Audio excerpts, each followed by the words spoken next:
సుపరిపాలనలో తొలి అడుగు పేరుతో టీడీపీ ఎమ్మెల్యేలు ఇంటింటి బాట పట్టారు. శ్రీకాకుళం ఎమ్మెల్యే గుండు శంకర్ నియోజకవర్గంలో తిరుగుతూ ప్రభుత్వం చేపట్టిన కార్యక్రమాలను ప్రజలకు వివరించారు. వాళ్ళ సమస్యలు తెలుసుకుంటున్నారు. ప్రతి హామీ నెరవేరుస్తామంటున్న శ్రీకాకుళం ఎమ్మెల్యే శంకర్తో మా ప్రతినిధి షణ్ముఖ్ ఫేస్ టు ఫేస్. తొలి అడుగు పేరుతో టీడీపీ ఎమ్మెల్యేలంతా ఇంటింటికి వెళ్ళి ప్రజల సమస్యలు తెలుసుకుంటూ ఈ ఏడాదిలో నిర్వహించిన కార్యక్రమాలు కూడా వారికి వివరిస్తున్నారు. దాంతోపాటు ప్రజల సమస్యలు కూడా తెలుసుకుంటున్నారు. ఇప్పుడు శ్రీకాకుళం ఎమ్మెల్యే మనతో ఉన్నారు. ఆయన అడిగి తెలుసుకుందాం ఈ కార్యక్రమం ఎలా జరుగుతుంది, ప్రజల నుంచి ఎలాంటి స్పందన వస్తుందని ఆయన అడిగి తెలుసుకుందాం. ఎమ్మెల్యే గారు చెప్పండి, ఈ కార్యక్రమం నిర్వహిస్తున్నారు, ఈ స్పందన ప్రజల నుంచి ఎలాంటి స్పందన ఉంది? ప్రజలైతే ప్రస్తుత ప్రభుత్వంతో హ్యాపీగానే ఉన్నారు. వాళ్ళకు వచ్చిన పథకాలు ఇద్దరికి తల్లికి వందనం పడింది. అలాగే పెన్షన్ ఇంటికి తెచ్చిస్తున్నారు. రేషన్ ఇంటి వద్దకే ఇప్పుడు ముసలి వాళ్ళకి కానీ పిహెచ్సీలకు కానీ వచ్చేస్తుంది. అలాగే ఇప్పుడు గ్యాస్ సిలిండర్కి అందరికీ డబ్బులు పడ్డాయి. ఎక్కడో అక్కడక్కడ గ్యాస్ సిలిండర్ పడలేదన్నప్పుడు దాన్ని నోట్ చేసుకుంటున్నాం.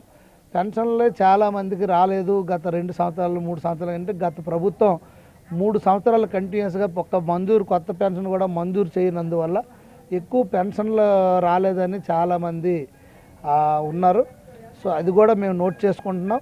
దాంట్లో భాగంగా ఇక్కడ లోకల్ సమస్యలు కూడా మాకు తెలుస్తున్నాయి. మౌలిక వసతులు, డ్రైనేజ్ సిస్టమ్ కానీ, త్రాగునీరు కానీ, మురుగునీరు కానీ, అలాగే హౌసింగ్స్ లేవని కొంతమంది చెప్తున్నారు. ఇవన్నీ మేము చేసుకుంటున్నాం, ఇవన్నీ నోట్ చేసుకుంటున్నాం. అలాగే కొన్ని ఏరియాల్లో డెవలప్మెంట్ యాక్టివిటీస్ కూడా జరిగాయి, అది కూడా చూసాం. ఇంకా ఏదైనా కావాలంటే అవన్నీ నోట్ చేసుకొని కన్సర్న్డ్ ఆఫీసర్స్కి వెంటనే ఇన్ఫర్మేషన్ కూడా ఇస్తున్నాం. యాప్ ద్వారా ఏదైతే ఆప్షన్స్ ఉన్నాయో అవన్నీ కూడా మేము అప్లోడ్ చేస్తున్నాం. సో ప్రజల నుండి అయితే వారికి అర్థమైంది ప్రభుత్వం చేస్తున్న పని ఏంటి, ఇవన్నీ కూడా పాజిటివ్గానే వాళ్ళు అర్థం చేసుకుంటున్నారు. ఇంకా పెన్షన్లు మనం పెద్ద ఎత్తున ఇవ్వాల్సి ఉంది. సో ఇదొకటి మెయిన్ ప్రాబ్లం. ఇప్పుడు మనం చూసుకుంటే ఇప్పుడు మీతోనే మేము ఎలా ట్రావెల్ చేసాం, ఇంతవరకు వచ్చాం.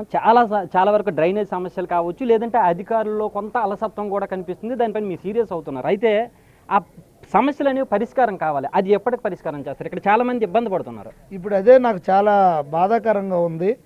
నేను వచ్చి గతంలో కూడా విజిట్ చేసి ఇక్కడ ఇన్స్ట్రక్షన్ ఇచ్చినప్పటికి కూడా సచివాలయ సిబ్బంది కూడా వాలంటీర్గా వారు బాధ్యత తీసుకొని ఇక్కడ వాళ్ళ ఒక్క ఈ ఏరియాకే ఎంప్లాయీస్ కనుక నిత్యం తిరుగుతూ ఇక్కడ సమస్యలను పై అధికారుల దృష్టికి కానీ ప్రజాప్రతినిధుల దృష్టికి తీసుకొస్తే దానికి మేము సొల్యూషన్ చూస్తాం.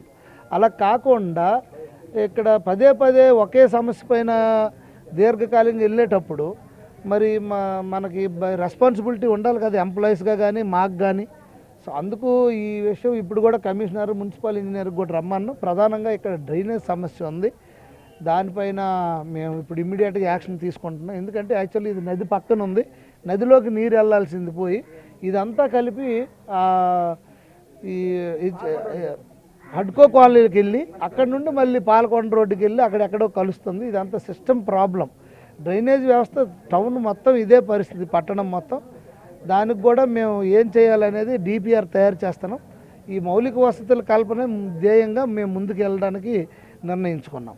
ఇంకా చూసుకున్నట్టయితే మీరు నెల రోజులు ఈ కార్యక్రమాన్ని నిర్వహిస్తున్నారు. నిత్యం మీరు కూడా ప్రజల్లో ఇంటింటికి వెళ్ళాలంటే కుదరదు, మీకు చాలా పనులు ఉంటాయి. కానీ ప్రజలు మీకు సమస్యలు చెప్పుకోవాలంటే ఏదో ఒక ప్లాట్ఫామ్ ఉండాలి కదా, దానికి మీరు ఎలాంటి పరిష్కారం చూపిస్తారు? ఆ ప్లాట్ఫామ్ ప్రతి శుక్రవారం నేను గ్రీవెన్స్ నిర్వహిస్తున్నాను.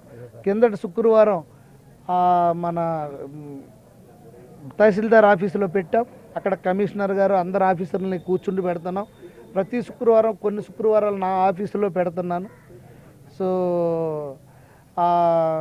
అక్కడ కూడా నేను తీసుకుంటున్నాం. ఇవన్నీ గ్రీవెన్స్ పీజీఆర్ఎస్లో రికార్డ్ అవుతున్నాయి. సో ప్రతి వారం నేను తీసుకుంటున్నాను. ఈ నెల రోజులు ఇంటింటికి తిరుగుతాం. కనీసం 50 ఇళ్ళు తిరగమన్నారు. నేను 279 బూతులు కూడా నా నియోజకవర్గంలో ఉన్నాయి. ఆ బూతులన్నీ కూడా టచ్ చేయడానికి నిర్ణయించుకున్నాను.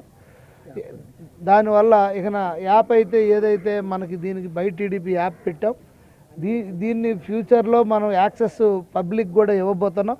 పబ్లిక్ నుండి కూడా డైరెక్ట్గా వాళ్ళ ఏరియా ప్రాంతాన్ని వారి సమస్యల్ని మాకు ఇచ్చినట్లయితే, వాళ్ళ ఫోన్ నెంబర్స్ ఇచ్చినట్లయితే తక్షణమే స్పందించి దానిపైన కూడా చర్యలు తీసుకోవడానికి ఒక పక్క నుండి ప్రభుత్వం తెలుగుదేశం పార్టీ చర్యలు తీసుకుంటుంది.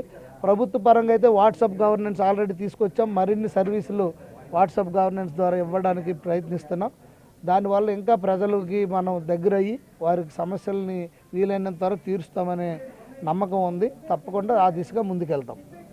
చూశారు కదా, నెల రోజుల పాటు ఈ కార్యక్రమం నిర్వహిస్తాం, ఇంటింటికి వెళ్తాం, ప్రజల సమస్యలు తెలుసుకుంటామని ఎమ్మెల్యే గారు చెప్తున్నారు. దీంతో పాటు నిత్యం ప్రజల సమస్యలు ఆ ప్రభుత్వం వరకు చేరాలి అంటే ఒక యాప్ని మైటీడీపీ అనే ఒక యాప్ ఉంది. ఈ యాప్ ద్వారా ప్రజలు వారి సమస్యలను ప్రభుత్వానికి చేరవేయొచ్చు అని చెప్పేసి ఎమ్మెల్యే గారు చెప్తున్నారు. కెమెరామెన్ నాగరాజుతో సన్ముఖ్, శ్రీకాకుళం నుంచి.